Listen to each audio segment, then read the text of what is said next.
Hi! இது Thursday morning எடுத்த mini vlog தான் இது. மார்னிங் எழுந்ததும் கிச்சன்லாம் தொடச்சி விட்டுட்டு, டிஃபனுக்கு வந்து புட்டும் கடலைக்கறியும் பண்ணலாம் அப்படின்னுட்டு. ஒரு 2 டேஸாக பண்ணணும்னு நினச்சிட்ருந்தேன். பட் பண்ண முடியாமல் ஆயிடுச்சு. புட்டுக்கு வந்து பச்சை பயிரில் வந்து கடலைக்கறி பண்ணி பாருங்கள். உண்மையாகவே டேஸ்ட் நல்லாயிருக்கும். கருப்பு சுண்டல் ஊற வைக்க மறந்துட்டோம், இன்ஸ்டண்ட்டாக பண்ணணும்னு நினச்சிங்கன்னா இந்த பருப்பில் நீங்கள் ட்ரை பண்ணி பார்க்கலாம்.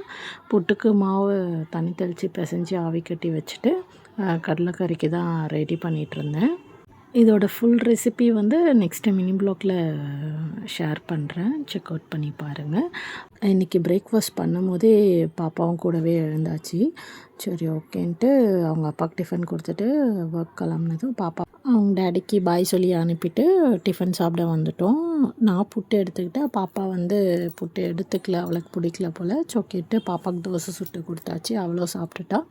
ஈவினிங் போல் கொஞ்சம் ஒர்க்லாம் இருந்தது, அதெல்லாம் முடிச்சுட்டு வாசலில் கூட்டி விட்டுட்டு பாத்திரம் கொஞ்சம் வாஷ் பண்ண வேண்டியது இருந்துச்சு, அதையும் வாஷ் பண்ணி வச்சுட்டு, பாத்திரம் கொஞ்சம் நிறைய இருக்கிற டைமில் வந்து நம்ம யார்கிட்ட பேசிக்கிட்டே இல்லை ஃபோன் கால்லையோ இல்லை நேர்லேயோ பேசிக்கிட்டே வாஷ் பண்ணோன்னா சீக்கிரமாக வாஷ் பண்ணிட்டா மாதிரி ஃபீல் இருக்கும்.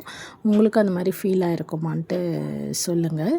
அதுக்கப்புறம் ஈவினிங் போல் கொஞ்சம் வெளியே போகிற ஒர்க் இருந்தது. ஸோ எல்லா ஒர்க்கையும் முடிச்சுட்டு வெளியே கிளம்பிட்டோம்.